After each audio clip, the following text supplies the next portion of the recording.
All right, thank you very much. Hello, everybody. It's your good friend Pozzible here, and I have Joe. Hello. With me. Today we're going to have a very special segment at Pozzible Movie Reviews where we're going to talk about the super summer movies that are coming out, and these are, of course, these superhero movies, movies based off comic books, stuff like that. One thing I will admit, though, we are not going to be following the usual format of the Pozzible reviews when it comes to previewing. There's not going to be any rating on these movies yet.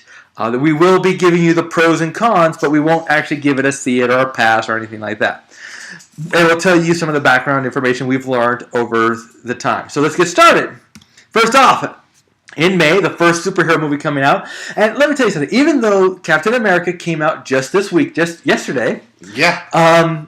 This is, May 2nd, is always the beginning of the summer movies. The first Friday in May, the beginning of summer. And this is where it gets really exciting. Marvel has definitely owned this, haven't they? They've already owned this year. I mean, yeah. We had Thor 2, Captain America Winter Soldier. Mm-hmm. Both, well, I haven't seen Captain America yet, but I know Thor was really good, but Captain America got some really good reviews as well. I'm very excited. I'll be seeing it on Monday. And so Marvel's got, they've got kind of that head start. Mm-hmm. Well, Marvel owns the theaters, no doubt. When it comes to video games and TV shows, that's another matter, but we're here to discuss movies right now. And Spider-Man 2, it's looking really good, isn't it? Yeah, they went more with an Ultimates feel, which I'm not a big fan of Ultimate Spider-Man. Mm-hmm. However, it could translate onto the big screen very well. Right, and this is supposed to be the setup for Spider-Man facing off against the Sinister Six. One thing I was mentioning to Joe before this started was that this will actually be Spider-Man's sixth movie. Technically, if you don't count the reboot, Tobey Maguire got 3 out, and now this will be the third one next time when they actually do the Sinister Six.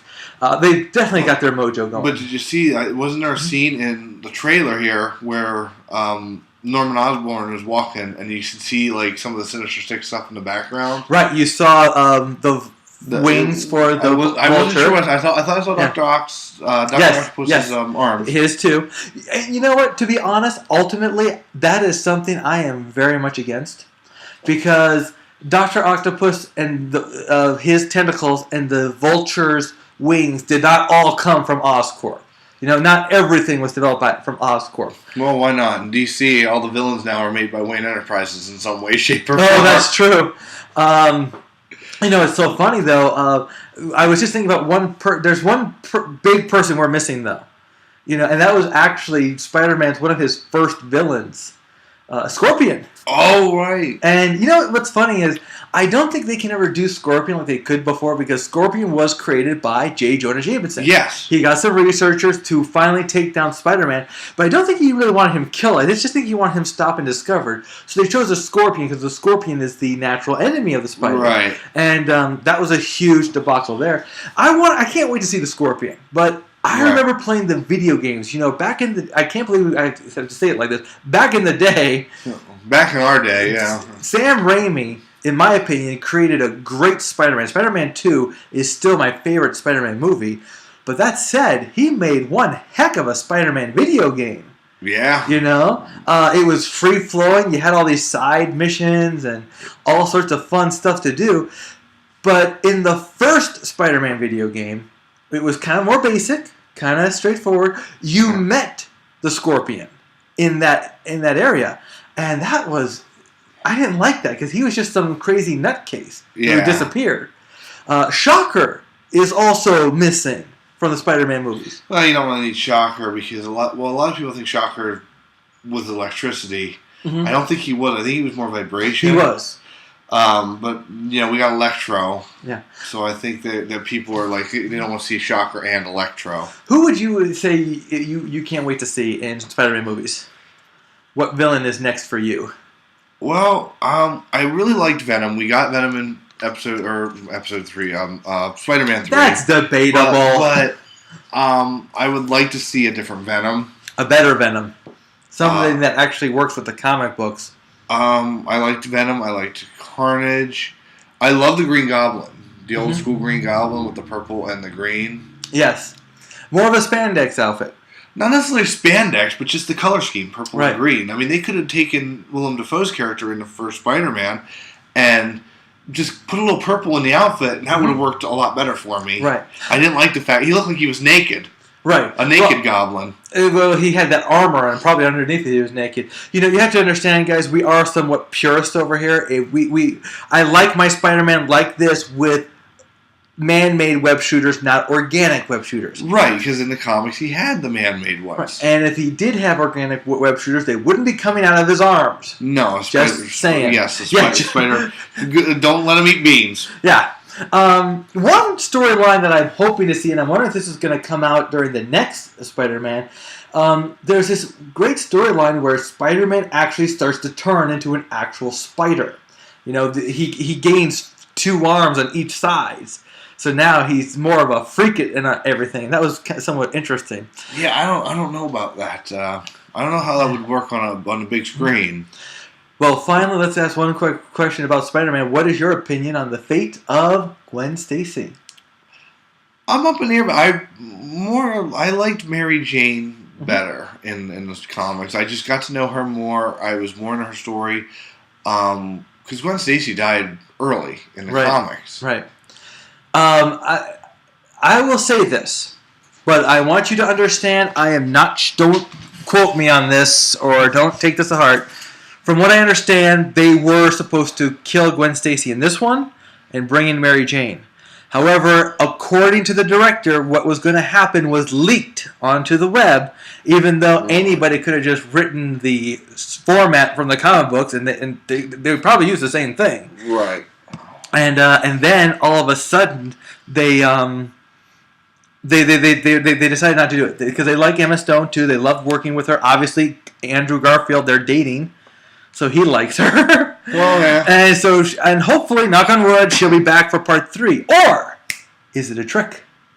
Is he trying to throw us off the scent and not bring her back? Possibly. Yeah. So questions. We will see what the answer is in May. So something to look forward to. Yeah, definitely. Yeah. Oh, actually, I do have one more thing to say about this. Right now, we have the 3. We have Electro, we have Rhino, we have The Green Goblin. Green Goblin. But can a movie really handle the 6 or even this much?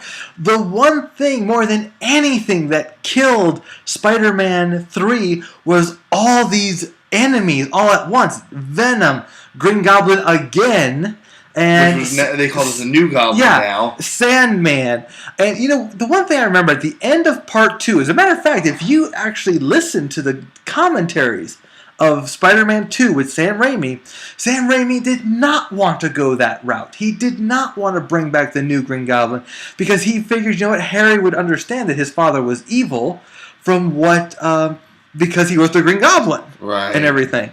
And to be honest, that's the one small problem I had with Sam Raimi's storyline. Why didn't Peter Parker just tell him, Harry, I didn't kill your father, the Green Goblin did. Look at the wounds, Harry. Obviously, it was the Green Goblin that stabbed him. You know? Spider-Man tried to save him, but he couldn't save him, you know? It's kind of like the end of The Dark Knight. Why did they have to blame the deaths on Batman? Why couldn't they just blame it on the Joker? Joker's already been killing everybody. You know? So it's like, it's a little confusing. Why do I bring this up? I'm concerned that too many cooks ruin the broth. You know? I'm worried that throwing in all these characters. However, this seems to be more directed towards a overall story. Right. That we saw since the beginning. And that's what Marvel's pretty good at that. You know, with the continuing stories. Right. The problem with the old Spider-Man stuff was they did it too late. They put the 3 villains in at the last part of it, so they had nowhere to go with them. So we had to wrap up all their storylines in one movie. Exactly. Now, there are some things I hope they do better in Spider-Man. The one thing they still have not done right is his spider sense. You know? I've actually been watching the Spider-Man TV show, believe it or not, and when his spider sense went off, he actually could see what the danger was, but not in the comic books. It's just this bizarre feeling that he gets, and he has no idea what it is, but he knows something is wrong. But you gotta give us the spider sense. The spider sense has saved his life more times than his web shooters have. Yeah. More times than his strength and agility he has. It's those That's spider sense. The other thing that I would like to see back, the flashlight. Oh, the one that makes a spider emblem? Yeah, it makes a spider. Bring in the spider light. I mean, and also, one final thing, spider tracers. Oh, yeah.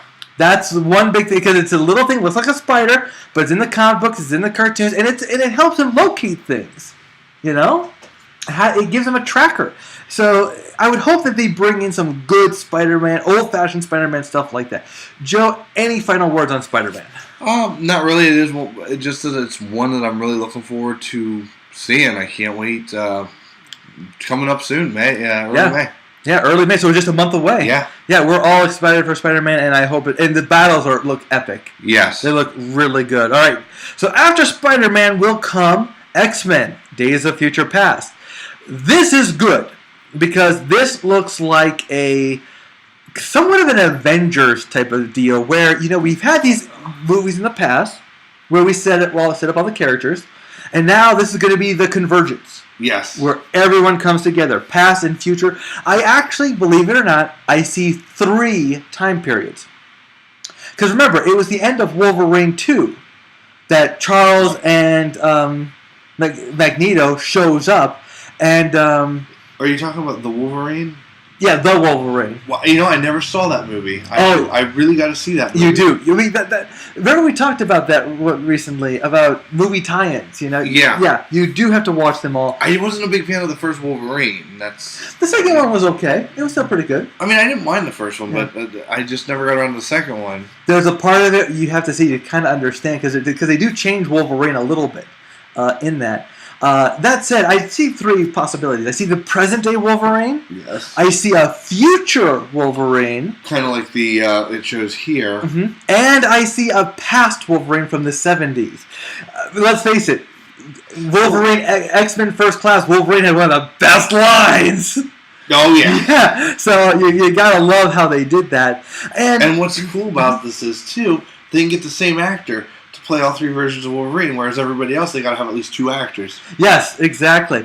But that also brings up the problem for me. The one thing that's killed me about X-Men, and just, it gets to me to this day, is the hyper-reliance on Wolverine.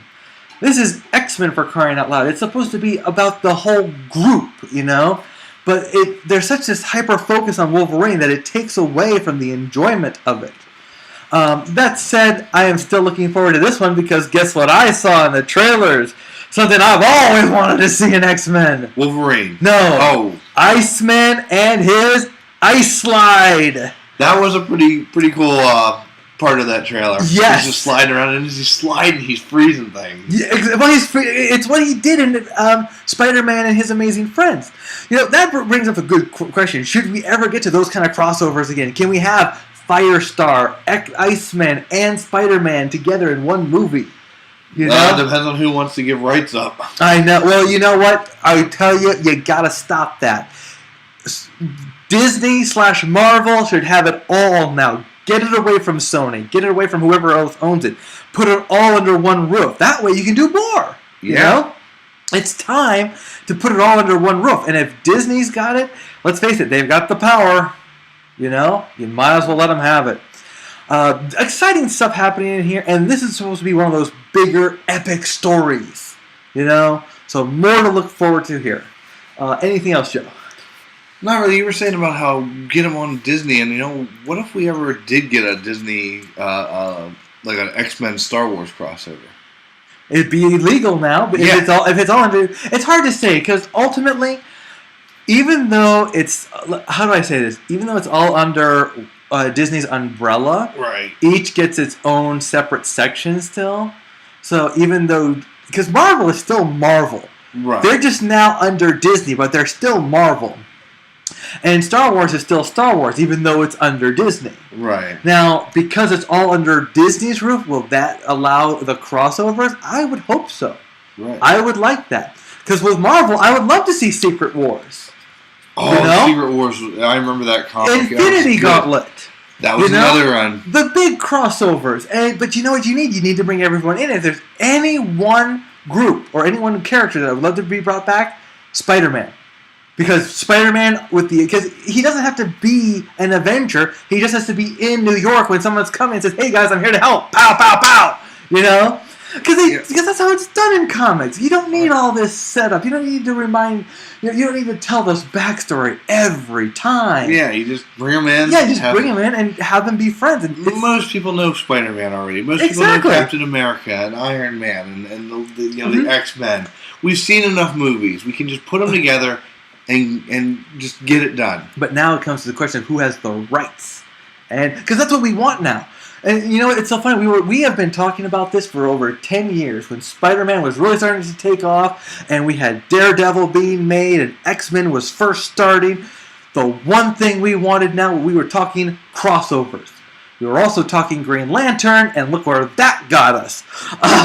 Because I was saying, we have the technology now. Let's make a Green Lantern. Yeah. And I was hoping it'd be epic, and unfortunately, it was the wrong kind of epic. Well, I mean, there were some parts of Green Lantern I didn't think were too bad. I mean, I enjoyed like his interaction with the other Lanterns. Right. And the best part about X-Men, which makes me really happy, is that they keep bringing the same people back. Now, in the future, we do have to talk about this because that's the biggest challenge facing superhero movies today. Yeah. What happens when Hugh Jackman is done, when Patrick Stewart is done, when Ellen Page doesn't want to come back as Kitty Pryde? And guess who Hugh Jackman recently wanted for Wolverine? Ben Affleck? I wish. Oh, I was close. Channing Tatum. No, that's not going to work. Babyface Channing Tatum. I like Channing Tatum, don't get me wrong, but he is not a Wolverine. He wasn't even a Duke.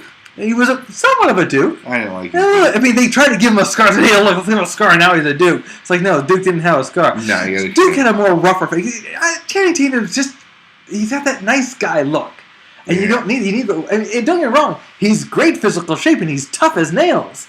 But he just doesn't have the look. Yeah. He's got the sweetheart look, So I give him kudos to that, but Wolverine for Channing Tatum, I don't see it. But will they really survive when they bring in a new Iron Man, a new Wolverine? Because people don't like change that much. No, I don't like when you change the actors. If you're going to change actors, restart it. We have to. Oh, gosh, don't say that. So you don't have to do a reboot every time you change actors. It was the main actor, You can do something else. Like you could do, remember what Don Cheadle did in Iron Man 2? I didn't like that. I know. I mean, don't get me wrong. Ultimately, here's what you really have to do. You have to ignore it and just go forward with the new actor. Forget that he's changed and just sally forth. The backstory is the same. The other characters are the same. Just move forward. Oh, I know. It's just hard for me because it's like you get used to that one person. But the jokes are old now. The whole, yes, it's me, get over it type of thing. Yeah, we've been there. We've done that. Let's just... Because you know what? Other movies have changed actors before. No big deal. They made a joke when Sean Connery was changed into the second guy George Lazenby, who was only the Bond once. They made an in-joke then about it, okay? Right. However, after Sean Connery came Roger Moore, and then Timothy Dalton, and then Pierce Brosnan, and now Daniel Craig. But during those changes, no big deal. It was just, he is Bond, and he just moved forward. He didn't mention anything about the other guys. He focused on the mission, and it did his job. Right. That's what you got to do. You got to think of like Bond does in some way. That's why he's doing 25 now, not counting all the other versions. And that's why you have so many Bonds. It's one reason why we have so many Godzillas. Oh, we didn't add Godzilla to this, but he doesn't really count in this list, per se. He's not really a superhero. And he's not really a comic. Or metahuman. But I will say this about Godzilla that I'm really happy about. It's going to be a monster versus monster.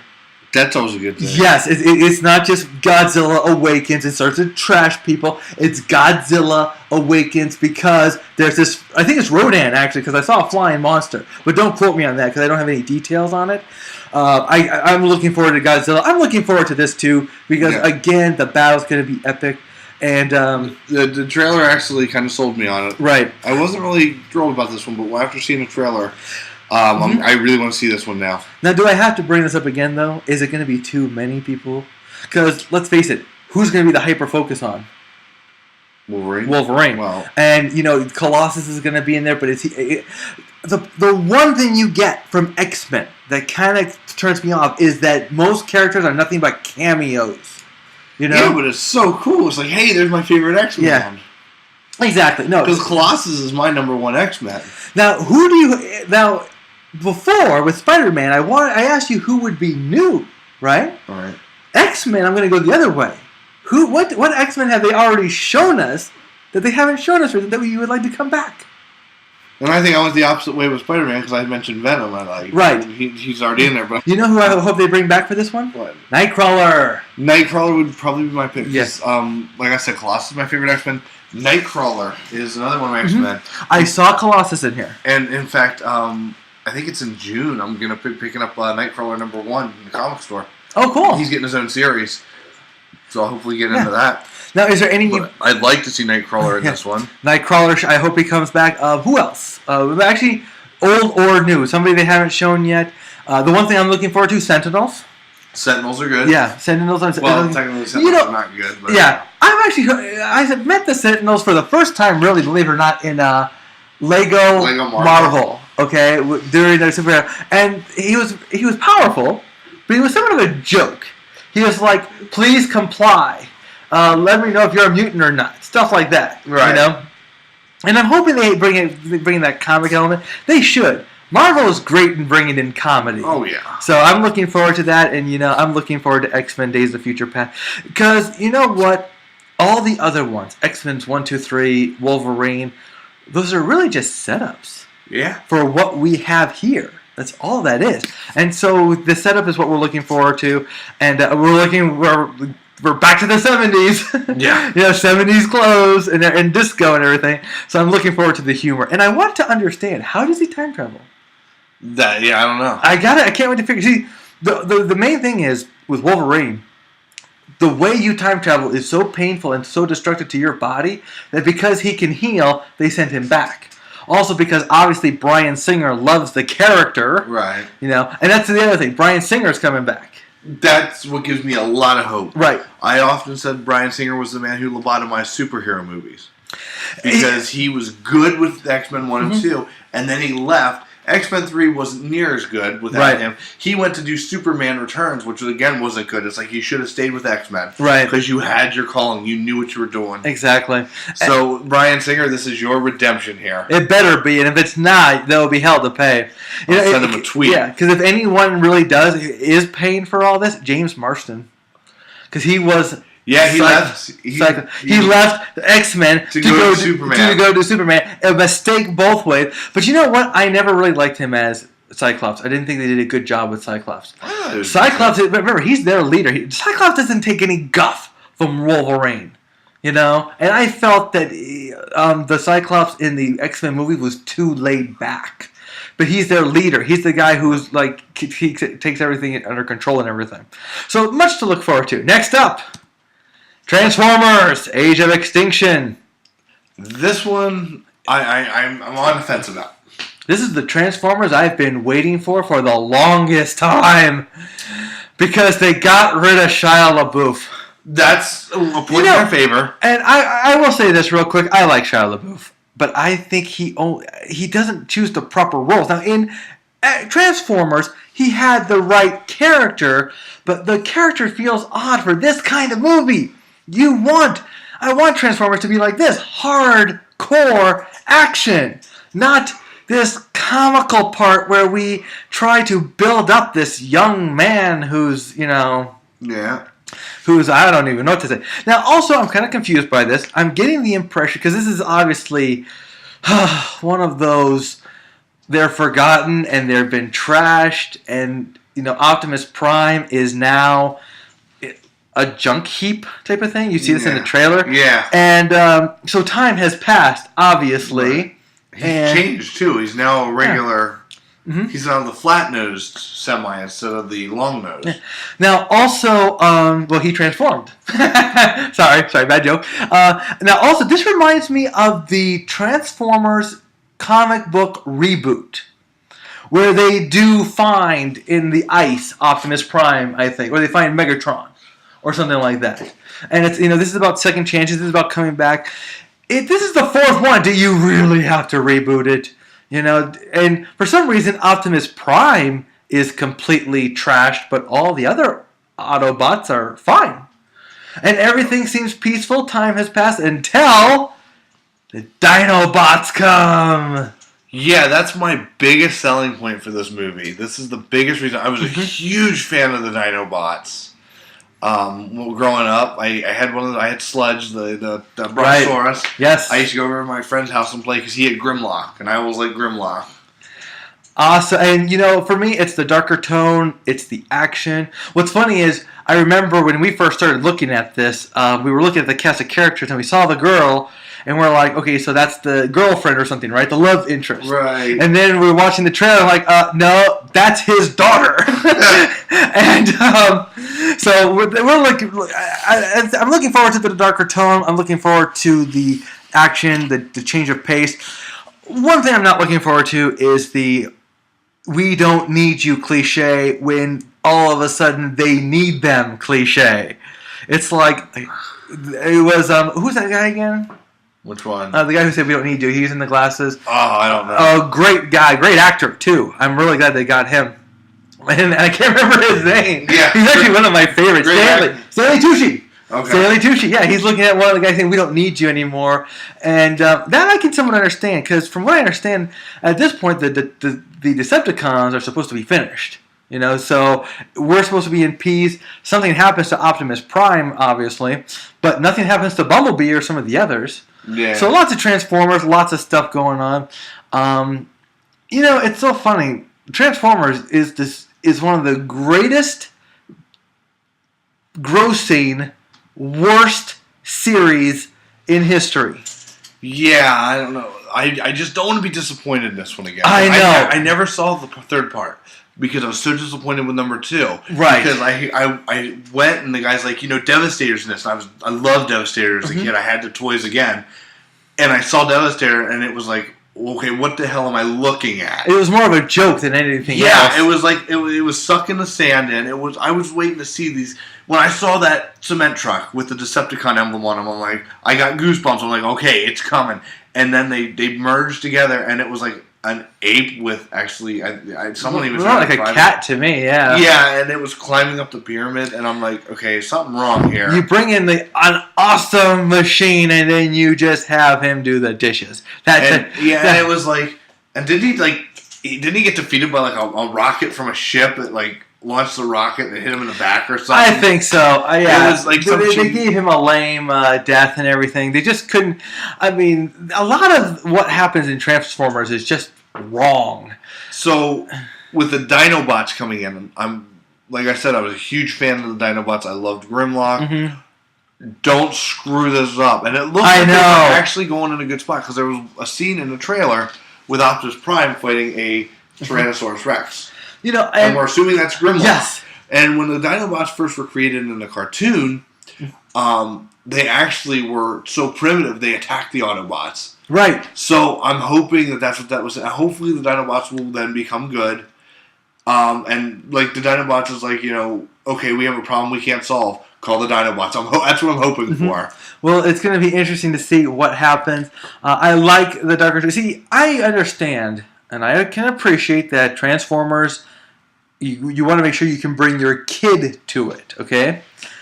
I didn't like the fact that people felt they could bring their 6-year-old to it. Well, I was watching Transformers when I was 6. Yeah, you got me there. No, I was watching a cartoon.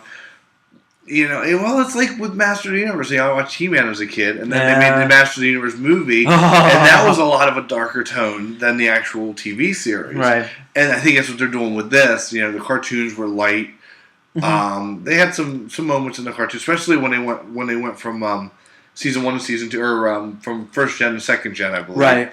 They started getting a little darker, but the movies, they got to make it believable. There's actually a point where you think, oh, Optimus Prime could die.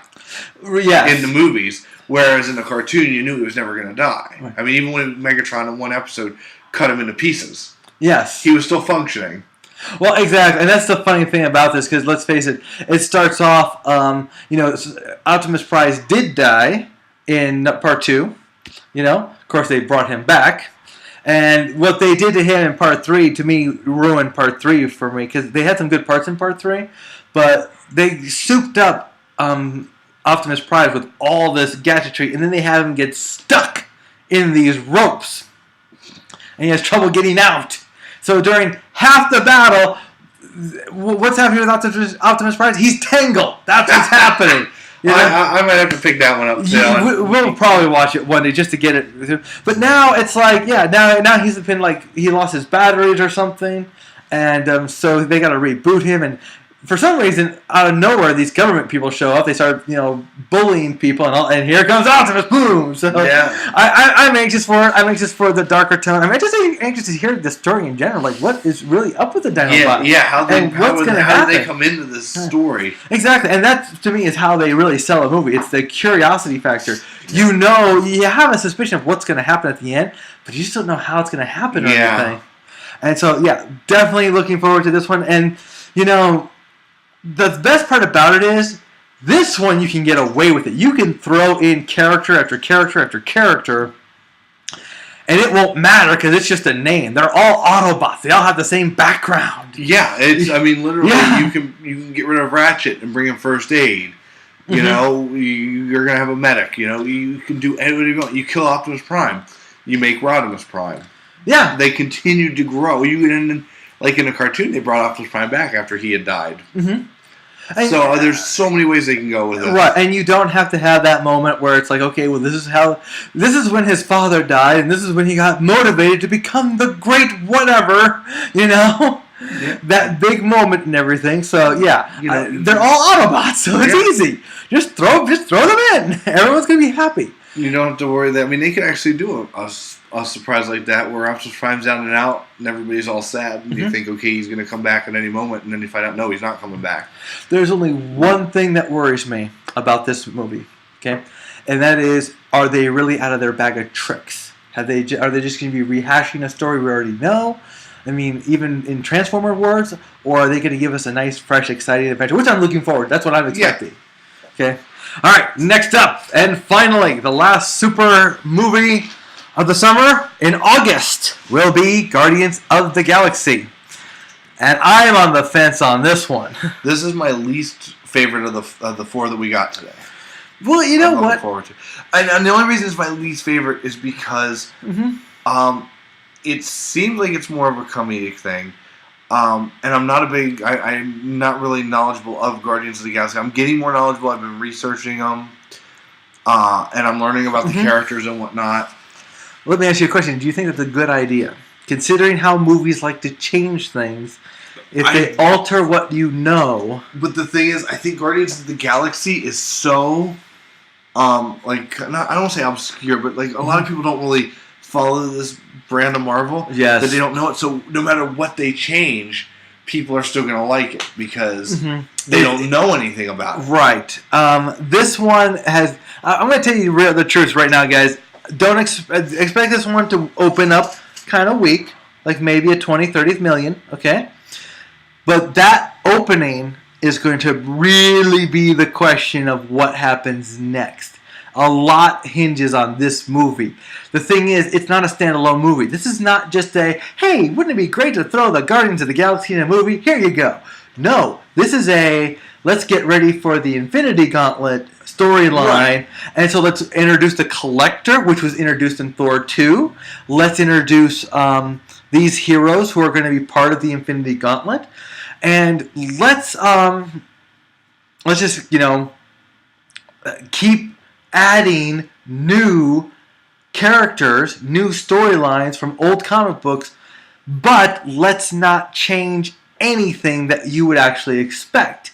Because what do you have? You have the wisecracking captain who just happens to be human. What a coincidence. You got the muscle. You got the hot, tough chick. You got the firecracker. You got the big, tough guy who protects the firecracker. And doubles as a houseplant. So they got the comedic element. What really makes me angry about Guardians of the Galaxy, and I'm sure another one's going to come out, it's the trailer. Because what do they do in the trailer? They just introduce the characters. Yeah, they're doing a lineup. And doing a lineup. Now, here's what makes me mad. Zoe Saldana is the Green Assassin. Right. What do you see her doing?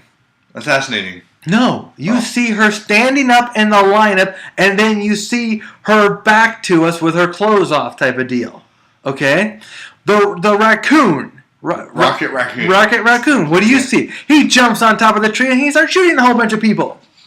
And, of course, the Groot. Now, you don't have to wonder... No, the muscle guy. You don't have to wonder what he's going to do. He's just going to pound people. The thing is, what I don't understand is that this storyline, I do have to see it. Because it really makes no sense. On the one hand, they're all technically convicts. So they get arrested. They get thrown in prison. They get sent to do a mission or something. And they meet in prison... And they call themselves the Guardians of the Galaxy? They become like friends in prison or something? I don't know. It just totally is confusing because on the one hand they're criminals, so I get it, anti-heroes, fine. But on the other hand it's like, okay, so how do they get out to... Now, I would not be surprised in the least if what we see in the trailers we won't see in the movies. Like the time when they're introducing the characters. Because that's what they're trying to do in the trailers is introduce the characters. Right. But now the question is okay, so what's the movie about? Give me enough of the movie to give me what's the plot and get me excited, but don't answer too many questions like how do they go from being in prison to being out of prison and going on a mission? Because obviously they're renegades and stuff. Who's going to trust them to get the job done? But this is Marvel's chance to expand, and Guardians of the Galaxy could mean great things. It could mean bad things. So this is a gamble right here. This is like playing roulette, but you're not putting your chips on red or black. You're choosing one number and saying, I'm putting my numbers on 8114. And hoping, and it's coming out. I like how you came up with that number there, 14, because the movie comes out August 1st, 2014. Right, exactly. So it's like we're putting our chips down. This could be really good. It could, I'm going into it with mixed feelings. I'm expecting it. I'm expecting it actually to be a funny movie. I'm expecting to actually like it. I'm hoping to too. I'm expecting to either really like it or really not like it. Yeah, because I'm thinking I'm not going to like it, but because I'm expecting it, or I'm thinking I'm not going to like it, I'm thinking the way it's going to go is I'm going to go watch it, and I'm actually going to really enjoy it. One thing that I have, that this movie has going for me, which I think it's going against what other people want, though, is the audience is not as big, but you have to ask yourself this question now. Has Marvel grown big enough that now their lesser known characters will be accepted? That's the real question. I think if you get a good person to do the story and whatever, you can always put the lesser known characters. Oh, absolutely. In a story, and which will be more enjoyable for a general audience? Is it more enjoyable to bring out the Spider-Man, which we know, but we're going to alter a few things, That appeals more for a general audience because like the kids, they like Spider-Man, they watch TV, so they want to see their hero up on screen. Yes. They don't know, the kids usually, they only know what they see on TV. They don't actually read the comics and whatnot. Now what's funny is when it comes to movies like this, let's face the reality. Is the money made by the movie? And the answer, of course, is absolutely not. The money is made by the licensing. That's what Spider-Man.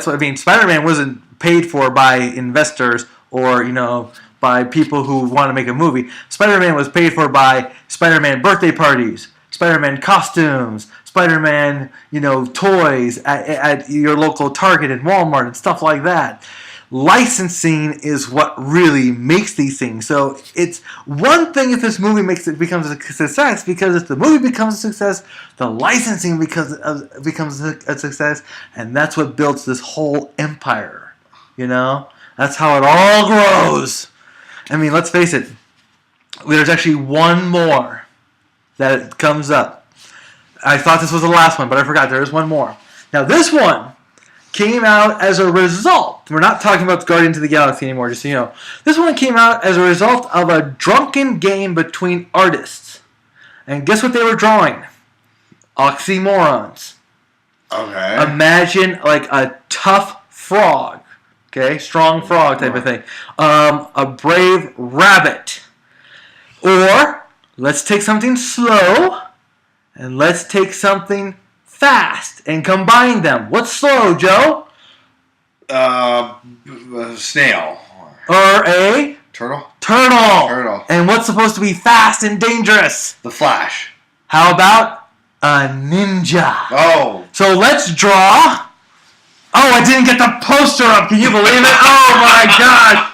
Epic fail on my part. Yes, ladies and gentlemen, we're talking Teenage Mutant Ninja Turtles.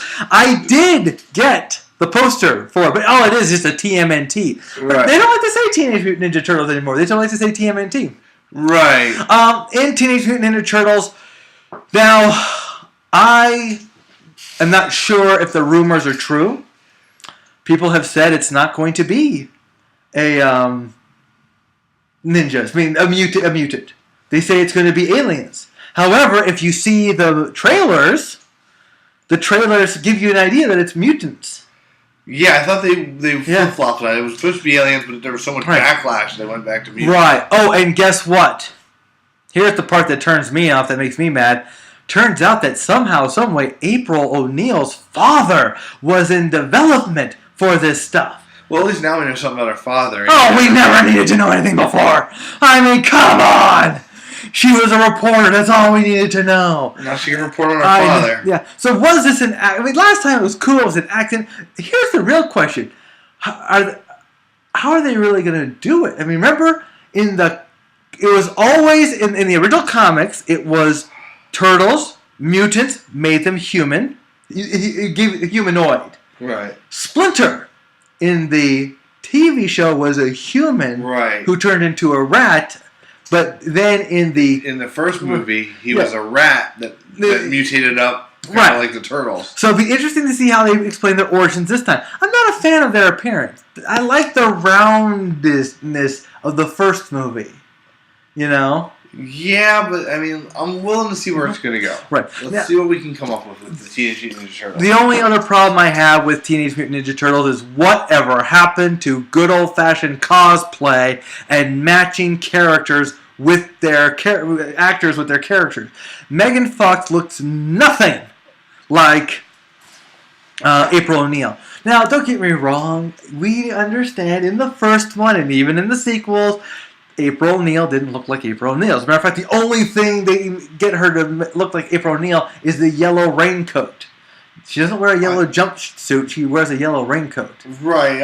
I liked the April O'Neil. Judith Hoag was the first April O'Neil. Yes. I liked her. Didn't care for Paige Turco as much, but I still thought she could do it. Mm-hmm. She did okay, but I just want an April, because I've seen enough. If you want a treat, look up April O'Neil cosplay. You'll get some awesome pictures of girls who look like April O'Neil is supposed to look like. It's that matching part we're looking for. It's that give us an exact replica of what we expect. Now, don't get me wrong. It's not hard. Don't try to say that. Don't get me wrong. It's very hard sometimes, and the translation can be difficult. But if you're making a movie, go all out and just That's why the Avengers is so great, because they kept a lot of the continuity and they developed the characters and everything. But yeah, April O'Neil cosplay has some awesome pictures. That's my only complaint. And this idea that her father was like the creation. But I want to see the rest of it. I do want to see this movie when it gets out in theaters. I want to see the Ninja Turtles come back, because I think they had a cool concept. It'd be interesting if they could actually bring back the comic books this time, like the Brainiac and the Shredder and stuff like that. Krang. Bring back Krang. Yeah, Bebop from Rocksteady. Yes. And mechanical foot soldiers and stuff like that. Right. Oh, God, what else was it? There was Baxter Stockman, the guy who turned into a fly. Right. And a good Casey Jones, who, like Judge Dredd, will keep his mask on. That's why I like Judge Dredd. The second one that came out, that was a good one because he kept his mask on. Right. Casey Jones in the first Teenage Mutant Ninja Turtle, just like Sylvester Stallone in the first Judge Dredd, took the mask off. Right. Well, he did in the comics. He took the mask off, but he never did in the TV series. Oh, okay. Okay. I read that on the internet that he did take the mask off in the comics, but I liked it better with the mask on. So I'm really looking. So I'll give this one a chance, even though I don't really think the Teenage Mutant Ninja Turtles have got it. Because this is not their first attempt at a reboot. They've been attempting to reboot this constantly. Yeah, they just can't get it down. Yeah, and they just can't get the formula right. So there you have it. We got established people like Transformers, Spider-Man, and X-Men. Even though I really hope this is a bounce back for X-Men. X-Men has not been doing as good as it's expected to do. It's been doing okay, but just okay. I think Bryan Singer has been away from it, though, right? Yes. He has not. He wasn't doing the Wolverine movies. From what I understand, that is correct. I could be wrong, though, but from what I understand, you are right. He's not doing them. He came back for this. Yeah, and so just from the trailers, I already see it looking better than what the Wolverine stuff was. Now, here's the real question. What are they going to bring back for X-Men first Days of Future Past?